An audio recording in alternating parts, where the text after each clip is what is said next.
Hi, everyone out in the universe. Thank you so much for joining us. It's the Sharmin here for another Wednesday EMR. I have the great pleasure of having Rahul co-discuss with me again, the one, the only. Rahul, thank you so much for jumping in for Mariana. We really appreciate it. And a huge shout out to Hans for jumping in to doing teaching points and Glenn for scribing. And the biggest shout out of them all to the one, the only Anne Marie, who is going to just present a case off the cuff so we can have something to discuss. Really appreciate you all. Thank you so much, Anne Marie. Okay, awesome. So excited to present a case. So this is a case of a 65-year-old male. He's presenting with worsening cough, dyspnea, and malaise. Just because we're in a hurry, time-wise, I'm going to give you a little bit of history. So took a home COVID test about 12 days ago. Um, and it was positive, and then like felt more short of breath at urgent care. And so went 10 days ago, was given albuterol, doxycycline, and a prednisone taper for question of a COPD flare, but it just felt progressively worse at home, and trouble taking in PO and increasing shortness of breath and productive cough with sputum that um, smelled just like bad to him and was green, and so came into the emergency department. Wonderful. Thank you so much. It's always a pleasure to discuss the case. And I see an old gentleman with the flavor of cough, shortness of breath with malaise. And yeah, I just want to understand here that he got the COVID test positive, and after that he has some shortness of breath. And despite on the symptomatic management, it's not getting better.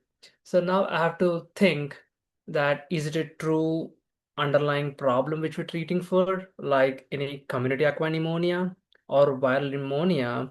If that is a situation, the patient would already become better even with prednisone taper. But unfortunately, it did not happen. It did not go as we anticipated.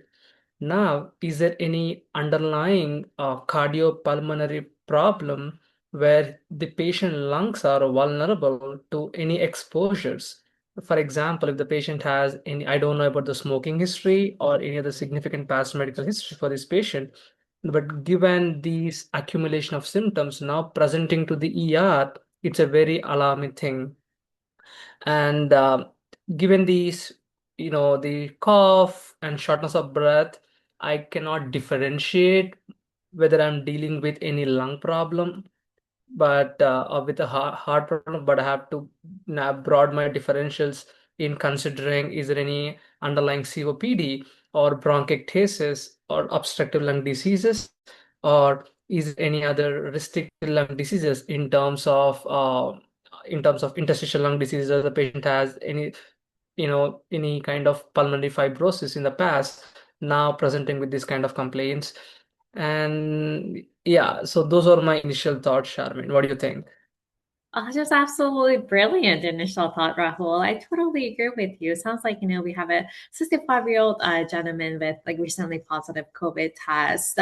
And over the past 10 days is presenting with like worsening shortness of breath, cough. And there is this like concern for possible COPD flare given this increased sputum production. And I love how you're framing this patient, like whether this like a COVID positivity is playing a role or not. And I think I really love your thought about like not anchoring and wanting to like kind of be more systematic when it comes to like both like dyspnea as our dyspnea pyramid and most concerning etiologist for us is always going to be cardiopulmonary. So I think in someone, this is like presentation that oftentimes we see people presenting with like a viral syndrome and that is now progressively worse, whether this is like a continuation of the same like a complication of that etiology. The things that I would worry about in this patient who's like had a recent viral syndrome is that, like, the most morbid things are like something like ARDS. You mentioned viral pneumonias, like superimposed bacterial pneumonias, and whether we hear this concern of like a COPD flare. So the question is like, does this patient have an underlying COPD diagnosis? And oftentimes, I see a lot of people being chart labeled as COPD without like PFTs just because of a compatible history. So there's always a question mark when I see a chart diagnosis of COPD. Just want to make sure A is not another diagnosis, and B is it something that a PFT has been done and this patient has truly COPD exacerbation, so COPD in the background. And when it comes to like we think about COPD exacerbation, this like sputum production for sure is kind of one of the criteria we think about alongside with COPD. And we know that like for COPD, a lot of like viral syndromes can be exacerbating trigger along with other infections. Pulmonary embolisms are another one that oftentimes like goes undetected in these patients. All in all, to say is that like I think the majority of the focus here is on the pulmonary, just given the cough, the production, the sputum production, and also the underlying like this COVID positivity that was happened in the last like 2 weeks. That being said, as you mentioned, like we just want to make sure the other things that comes to the mind, like inflammatory states, increases your risk of ACS. And also like kind of like myocarditis type picture. So the heart is not off the hook yet, but I think scrutinizing the pulmonary system would be kind of like my first bet going forward for this patient. All right, Anne-Marie, back to you. Awesome. So had not been to the doctor in several years, but thinks that he may have had a diagnosis of like COPD about 5 to 10 years past, but was not on anything prior to going to urgent care. So his only meds were he had completed a prednisone taper and doxycycline and then had used as needed albuterol at home. And then does smoke from a tobacco pipe. Otherwise does not use alcohol or other medications, and lives at home without unusual exposures. And then as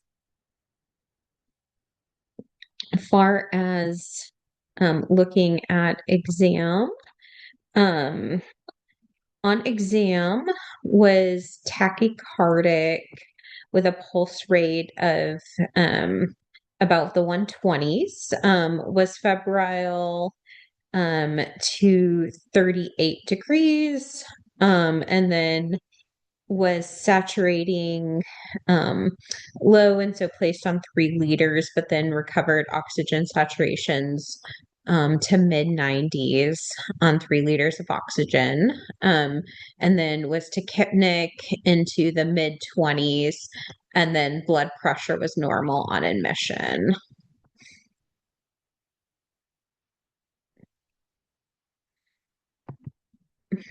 And then as far as exam, there was tachycardia, but it was regular. No murmurs were heard, and distant heart sounds. And then there was some scattered wheezes and poor air movement, as well as some crackles in the lower lung fields. No obvious cervical lymphadenopathy was felt. On abdominal exam there was no organomegaly and no pain. His extremities were warm and perfused. And then he kind of generally like could speak in a few word sentences, but was like comfortable and not in respiratory extremis. And then I'll probably give you, if it's okay, some labs as well here. Just again to go with discussion. Just give me a moment. Okay. Okay. So on labs, the CBC showed that the WBC was 45.7, with a neutrophil predominance and lymphopenia. Then the hemoglobin was 14 and the platelets were 300. The CMP showed a sodium of 126, a potassium of 3.5, a bicarb of 30, and a gap of 17, a creatinine of 0.74, an albumin of 2.8, and then a AST and ALT were normal, and alkaline phosphatase was 177. Had a pro-BNP that was elevated at 802.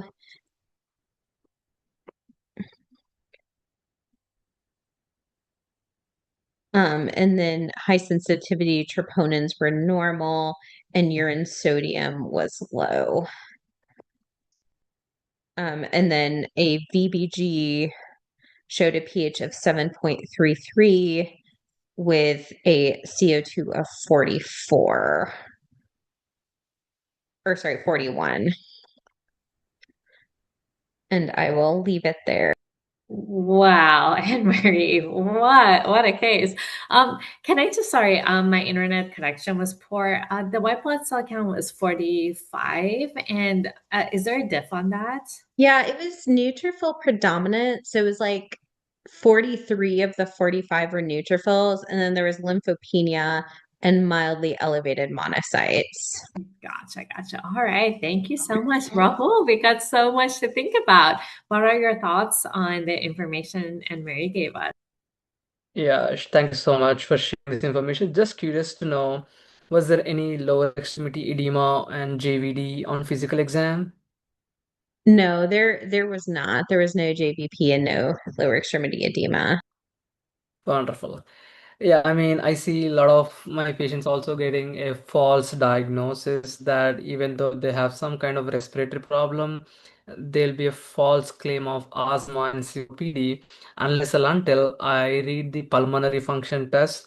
I don't know. And given the diagnosis COPD, but the patient not on any treatment, it's really concerning in terms of, as I mentioned, the patient's lungs are so vulnerable that even a minimal exposure is causing this metabolic demand and dyspnea on exertion with other associated symptoms. Now, honestly, given the picture, I'm just leaning towards more of a respiratory problem. And yeah, but what I want to do in real time is this patient in clear sepsis, I feel. This patient in, yes, febrile, temperature of 38, and even with the tachycardia, definitely EKG. I don't have any EKG here, but tachycardia usually expected with the ongoing metabolic demand. The patient is in very uh, catecholamine stress, so I would expect that heart rate. And I mean, again, I really want to get my view of the tachypnea here, how accurate the respiratory rate is, but saturating 90 on 3 liters is basically telling me that patient is hypoxic and requiring more oxygen. But given the I am not sure about the goal of oxygen in this patient, given the goal of oxygen saturation COPD patients is almost around 88 to 92. And now what this physical examination is showing me, telling me that the patient is in respiratory distress and using some of the axillary muscle and able to speak in very short sentences, which is really concerning. And these exam is also showing some wheezing and crackles. The wheezing is telling me there is underlying reactive airway disease process. And also what I have to learn about the crackles is it some kind of fluid like water in the lung alveoli causing the crackles, or is it a pus or all the neutrophilic infiltrate like any kind of pneumonia causing this crackling? I have to tease out that. And given the absence JVD and absent lower extremity edema, I'm less concerned about the heart failure, but more leaning towards the COPD. At the same time, is there any, given the sepsis picture, is there any underlying pneumonia going on? So yeah, so those are my initial thoughts on the physical exam. Shaman, do you want to tackle about the labs? Yeah, that is a really, really good thoughts. And yeah, I agree with you that I think the center of gravity is still in the lungs and whatever we need to be able to explain what is happening. I'm quite worried about this patient. This patient like seems like he's quite sick. He has a hypoxemic respiratory failure. He's febrile. He's tachycardic. I totally agree with you with getting that ECG and better understanding of like sinus tach, AFib. All that being said, in someone that is still hemodynamically stable, I will read that tachycardia right until I can better understand whether, because I suspect that is mostly a reaction to whether underlying disease process that is going on. And with I agree with you in terms of like the wheezes and the crackles. It just like tells us like, hey, we got to take a look at the parenchymal, and just like given how sick this patient is, I would have a low threshold. Get your chest X-ray, get your ECG, but like I low threshold to scan this patient.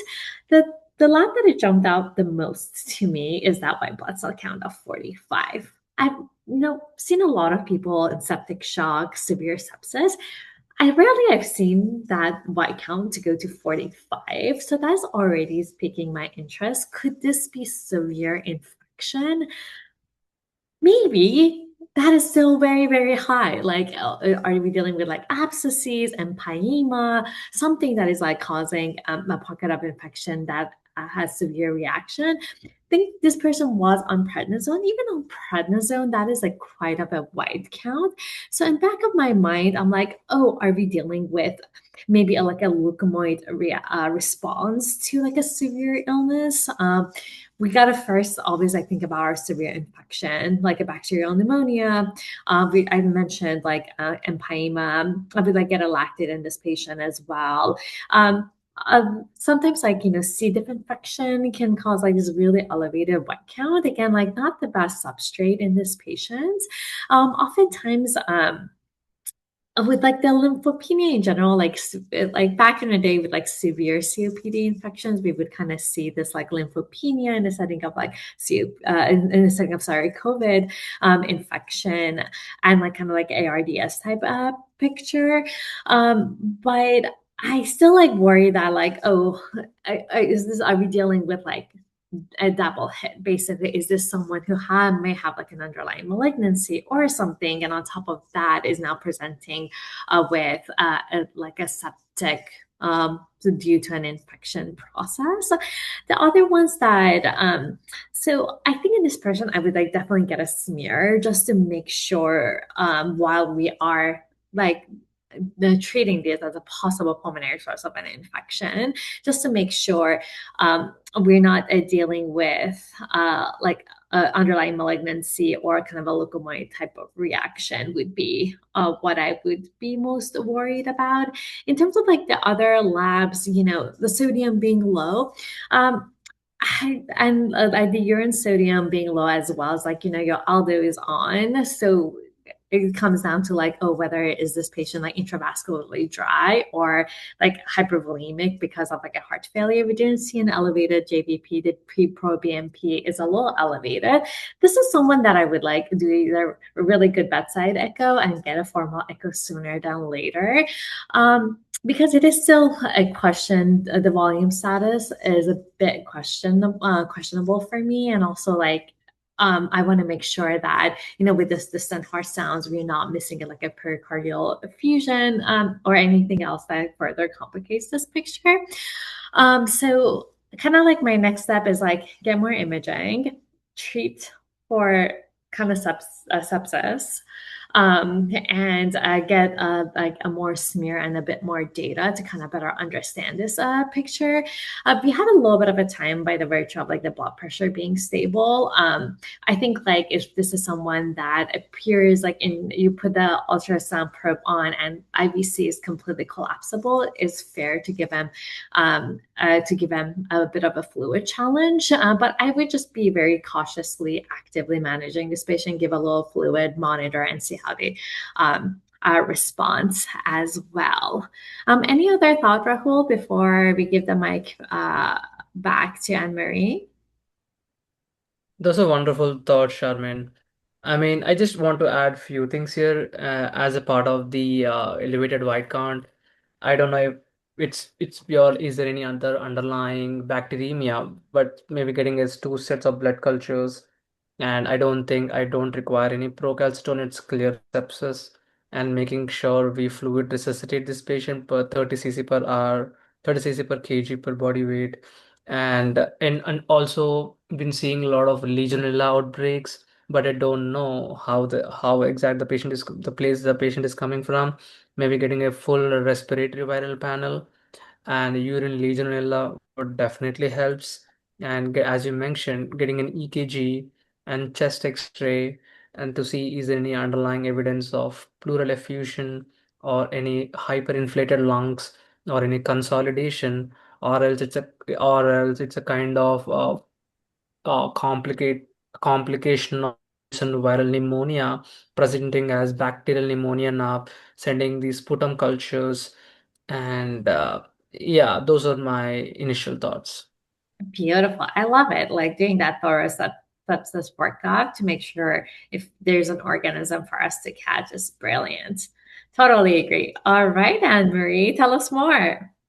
Okay, awesome. And if you could just make me co-host so I can share a few things. Uh, But when the patient again, comes in, is given sepsis, fluids, is started on broad spectrum antibiotics with vancomycin and cefepime. Of note, they were also started on continuous nebs as well on admission. Um, they get a lactate after the continuous nebs, and it is 9.8. Then otherwise, um, an EKG originally is in sinus tach, but then after the nebs goes into AFib. I can share the EKG in a moment. Does get an RPP sent, so a respiratory pathogen panel that comes back negative for everything, including COVID. A urine Legionella is sent as well. Um, Blood cultures are sent the next morning after antibiotics. A quick POCUS does not show a pericardial effusion and shows preserved um, squeeze of the heart. And then does get, I was just going to see if I could share. Um, my screen. Sorry, just a moment. Um, okay. Can you see? yes, we Okay. can. Okay, so this is an EKG. If y'all want to share thoughts on it.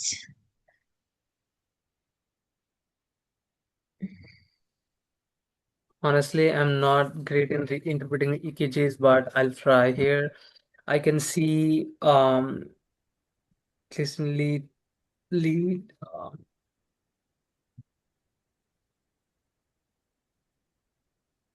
I think it's in tachy, but there are no clear P waves, and then it's irregular RR interval, and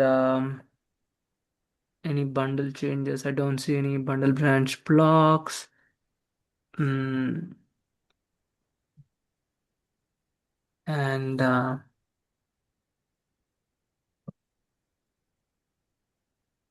then I can see some sharp, I mean Q wave in lead 3, and yeah.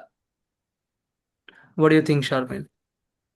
Yeah, I agree. And my eyesight is betraying me a little bit, so I'm trying to make it bigger.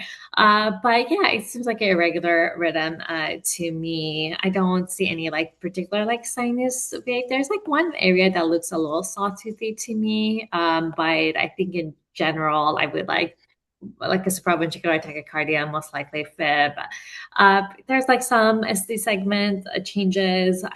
There's nothing like happening in continuously that makes me concerned about ACS. So yeah, I think I would worry about like a supraventricular tachycardia, probably AFib.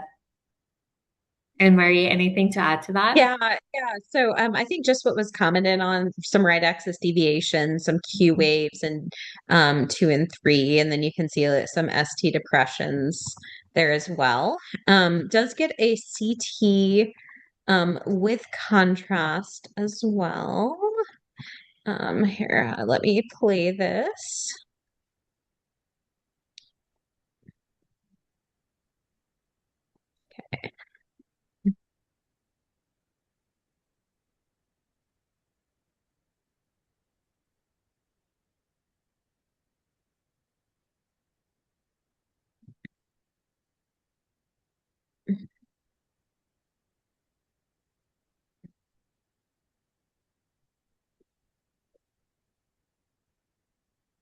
Any thoughts?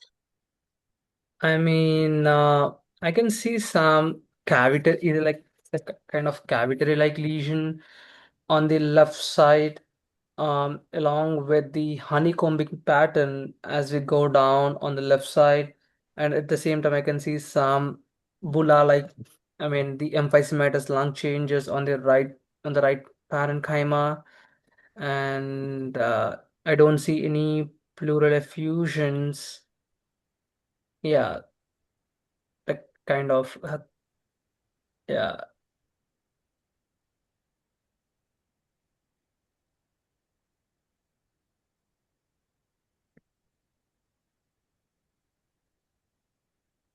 Hmm.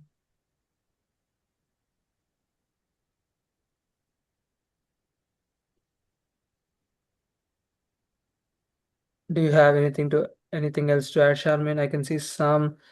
I'm not able to clearly tease out. Is a kind of cavity lesion. I can see some kind of whitish appearance surrounding the lung Mhm. parenchyma. Mhm, mhm. And Marie, is this CT chest with or without contrast? With contrast. It's with contrast, yeah. It's like a little bit harder to appreciate like subtle differences when there's like CT chest with contrast because like it makes the vessels blow up a little bit. I agree. I think that area, I can't like I just is that like air inside or there's like some lung marking? I'm not 100% sure. So there's might be areas of cavitation, but definitely like the parenchymal opacification that we see that is like multifocal. And like mostly I think in the lower, you're like a more left-sided as you mentioned. Um, yeah, and Marie, what was the radiologist thought? Yeah, so they didn't actually call it a cavity, but there was Mhm. definitely a question of that. But they called this multifocal pneumonia, the left lung, and patchy consolidation, in the background of emphysema and smoking related lung disease as well. Yeah. Okay, I'm Thank gonna you so much stop. for pulling up the ECG and Yeah, the chest X-ray, like the CT imaging. It's always like fun to look at this yeah, in real time. some last minute pulling them up. Um, You're like amazing, like copy pasting that in a Word document as trying to present. This is why we call Anne Marie the OG. and then the next morning, the Legionella is sent and does come back negative, but just because there's continued question of that, it started on azithromycin as well. So I know we only have a few minutes left. I might let y'all share kind of any thoughts there, and then I'll share a little bit of the hospital course. I mean, right now we are treating for the infections, um, but given the given the still I'm worried about is there any kind again there's a multifocal pneumonia, but just want to question is there any kind of cavitary lesion again, and just making sure if we have to do any TB workup, and any fungal aspergillus, usually if, fungal mass can also aspergilloma would also present in that manner, and and then, is there any other underlying connective tissue disease? I don't think in the 65 in age they're gonna have any underlying connective tissue disease process, but something I really wanna consider at back of my mind, and see how the patient is, see how the patient is gonna respond with the vancomycin and with the broad spectrum antibiotics. Yeah, what do you think, Charmin?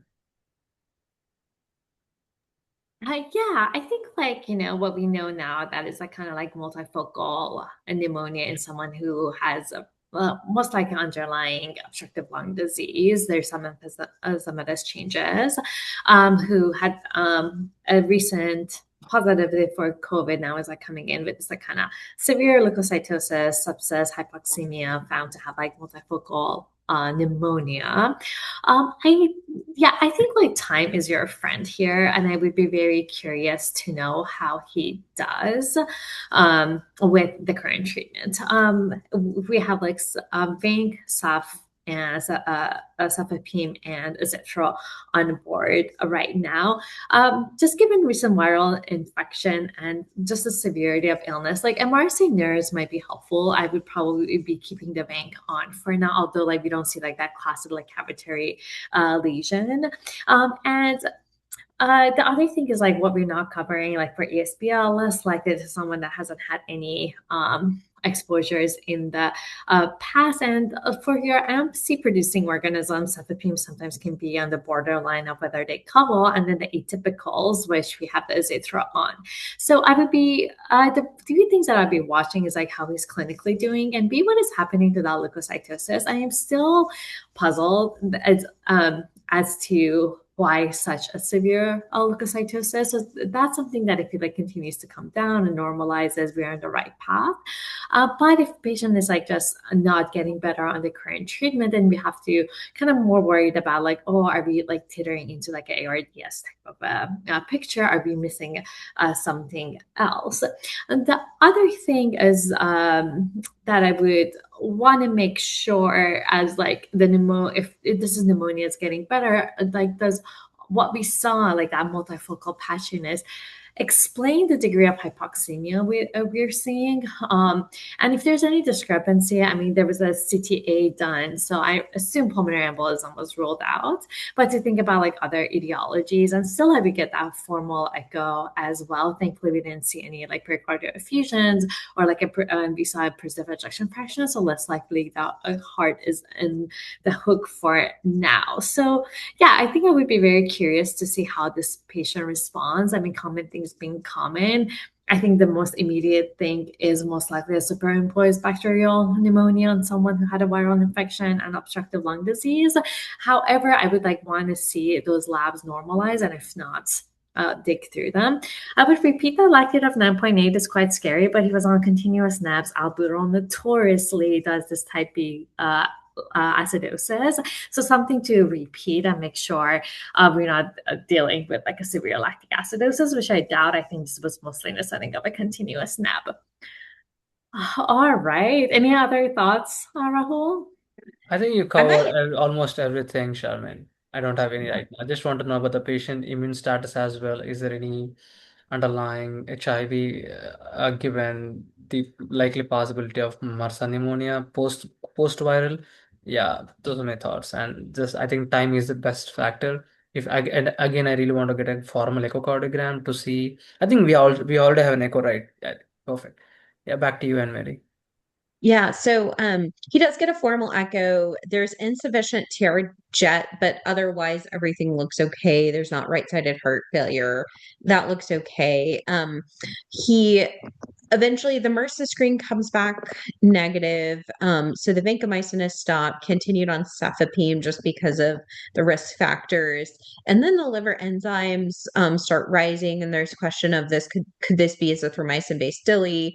So the azithromycin is stopped as well. Try to get a sputum culture multiple times, just cannot get a good one. But is kind of initially improved some. The blood cultures come back negative, but now it's like on hospital day 4, and the white blood cell count is still 30. He's still like pretty tachypnic, not feeling well, still in several liters of oxygen. He does get an HIV that's negative. His hepatitis B and C are negative, not known to be otherwise immunocompromised. So kind of what would you be thinking about or questioning now? Yeah, I mean, that's a really tough spot to be in, even giving the broad spectrum antibiotics and patients still not getting better. Is it like we have a wonderful schema? Is that, am I treating a wrong bug? Am I choosing a wrong antibiotic? Or it's an inappropriate um the drug dosage? But given the initial improvement, but still white count is hanging in the range of 30. And again, we have a echocardiogram which there is no evidence of any vegetation, but I really want to make sure that I'm not missing any bacterial foci coming to the lungs as a septic emboli that could present as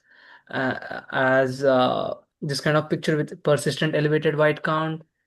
And also, is there any other underlying lung vasculitic component? I don't have a, I think the except for the urine sodium, I don't have any formal urine analysis here. And just to see, am dealing with any vasculitic pattern? And I just want to look at the urine analysis to see if there is any hematuria or dysmorphic red blood cells. And I just saw Andrews mentioning about the Legionella. I don't know about, given the despite negative urine Legionella, is it still possible of possibility of Legionella? I think we are covering for. I think we initially covered with azithromycin, but I'm not sure. Maybe we can send some PCR testing for that. And again, as I mentioned, is it any fungal processes? And I just want to understand the patient risk factors.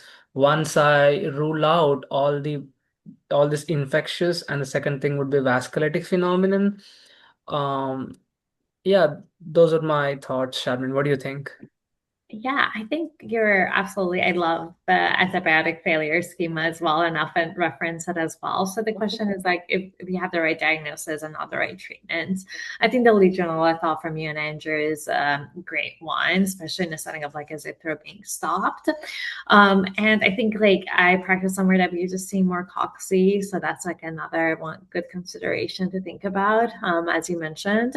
I wonder if this is someone that I would like to talk to our pulmonary colleagues to see like, hey, is this someone that if he can't get any sputum, like a BAL, he's on oxygen. So it's a hard call, but someone that I think like a little bit more pulmonary data would be helpful to make sure we're not dealing with an infectious etiology. That leukocytosis still continues to really, really, really, really bother me. And I worry that the more we like treat for infection, try to make sure we're not missing anything else. Are we missing an underlying, that there's like hematological or a solid organ cancer? Like sometimes like with like CMLs tends to have like uh, elevated oftentimes like sometimes neutrophilic predominance, CMML as well. So and he's like in a 65 age. So I worry about this like an underlying malignancy with a second hit of an infection in this person. And the other thing that I would worry about, like if now we're progressing really more towards like kind of like ARDS type phenomena and like organizing pneumonias. So like I have a little threshold to rescan to see if those consolidations are getting worse or if there are any changes to them.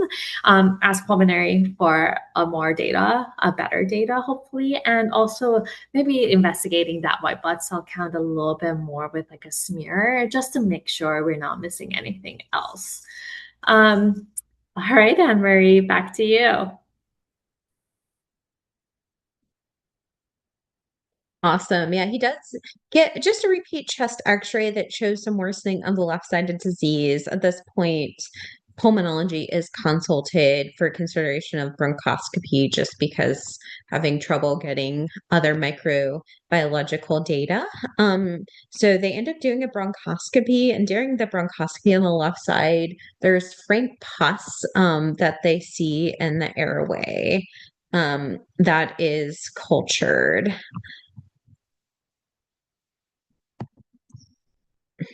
And I'll let y'all share final thoughts and then I can share the results of what the kind of further bronchoscopy shows.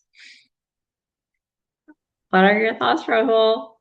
I mean, I never saw any kind of pus on bronchoscopy, but again, it's kind of more of necrotic, necrotic pathology, and most likely with the any kind of MRSA necrotizing pneumonia.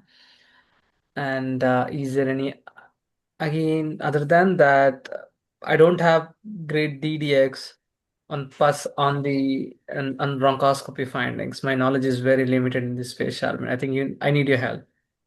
No, you are not alone. I have never seen pus in bronchoscopy as well. And I think your initial thought of like, if you're saying like frank pus on a bronchoscopy are like, as you mentioned, like terrible, really necrotizing pneumonias, MRSA, like Staph aureus is big one, Klebsiella, Pseudomonas are the other ones that I often like think about. Any oral flora that can cause like big abscesses, lung abscess being the second one that I would worry about, and ruptured empyema would be another one that I would worry about, or any type of fistulization. And then like sometimes like around like foreign bodies or like some lung cancers can have secondary infections, like as an obstruction. So you have like your lung cancer obstructions, which is weird because like the imaging didn't really was that concerning for like any, like maybe that was like a forming abscess that we saw, but it doesn't really, what we're seeing in the bronch doesn't really go with the CT findings, at least, unless like we're missing an evolution. And sometimes like you can have like a severe like like tracheobronchial infections, which again I would say like H. influenzae, oftentimes in someone with obstructive lung disease, could you can see that. But MR, yeah, and someone like whose bank was DC'd in the setting of like MRSA negative, NARS being negative, I would worry more about that as the culprit. But yeah, Yeah. I weird. will say, I forgot to mention, did have the bank like restarted, like a few days, like after just kind of several days of, just kind of being in a very similar place. Um, so I think we're kind of getting to our time now. So I'll just share that the bronchoscopy did show Pseudomonas that was only resistant to Piptazo, but then also later grew Stenotrophomonas as well. And then some just like staph hemolyticus that was kind of unclear if it was oral contamination or not. It wasn't a huge amount. So ultimately, it seemed like a combination of not necessarily that it was, at least the cefepime was the wrong antibiotic. It just was taking a really long time because of the like degree of the inflammation and structurally abnormal lungs, and just like couldn't get the pus up. But then the concomitant stenotrophomonas in just someone who has very structurally abnormal lungs. So that's one we often see in patients with like cystic fibrosis. Sometimes you can see it in like severe COPD or bronchiectasis. Like usually you'll see it in structurally abnormal lungs. So I think just the combination. So was also started on TMP SMX to treat the stenotrophomonas, and ended up converting to an oral regimen just based on the sensitivities with fluoroquinolone plus TMP SMX, did get a negative PCR for Legionella, did get like very extensive fungal testing, that was all negative. Nothing fungal, or none of the antigens were positive as well. And then got an indeterminate AFB, but nothing from the bronch was positive. And then cytology was negative as well from the bronch.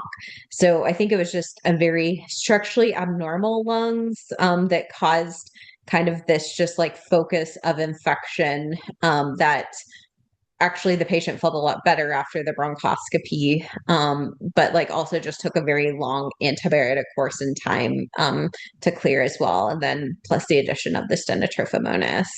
But yeah, it was very odd because it's not someone that had any sort of like recent healthcare exposure or anything like that, so it was a little bit surprising. Wow, what a case, Anne Marie.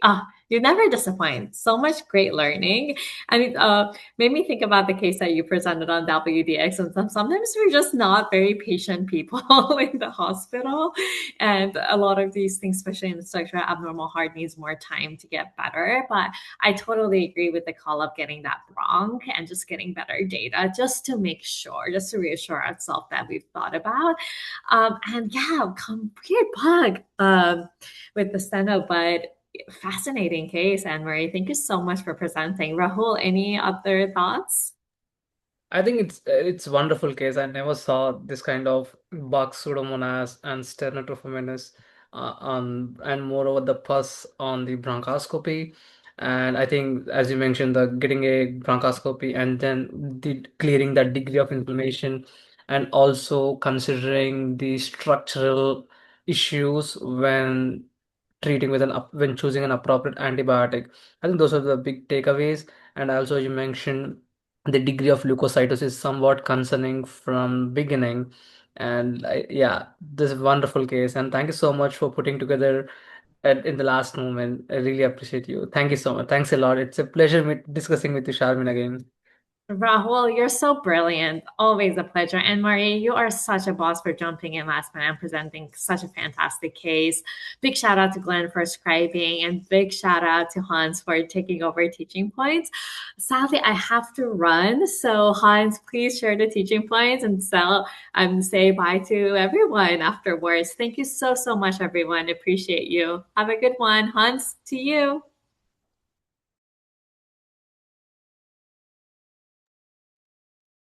Okay, my computer is a little bit slow here. The teaching points, I think we can make them fairly concise.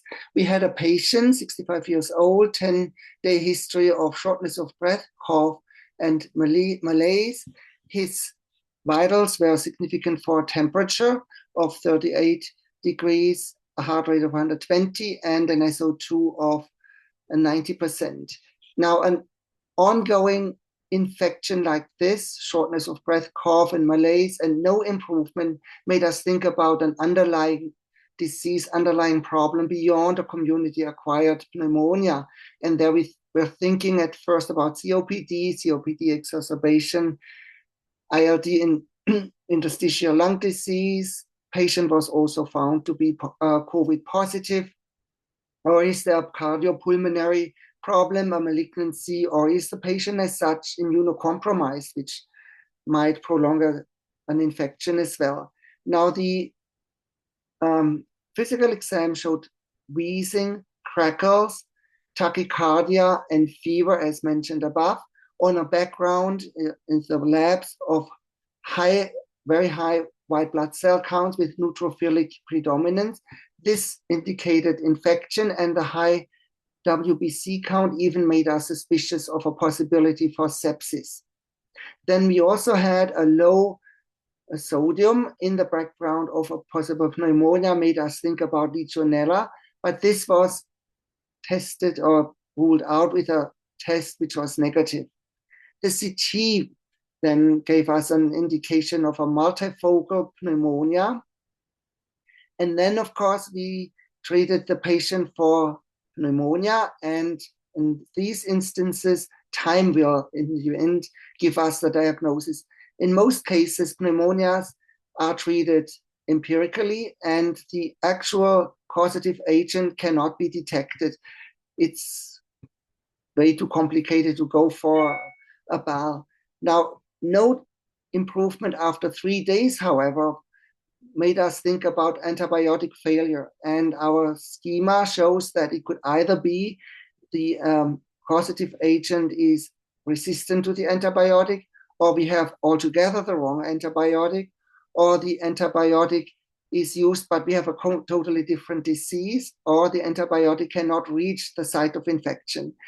The bronchoscopy showed that the lung was structurally complicated, more difficult, and it also revealed pus and possibly an empyema or an abscess. And it is possible that our antibiotic could not reach within the short time of 3 days the site of infection. The patient received a continuation of the antibiotic, and I think he improved. Thank you very much for this nice case, especially as it came so short notice. Thank you. Thank you so much, Hans, for putting all together. Thanks everyone for joining. Take care.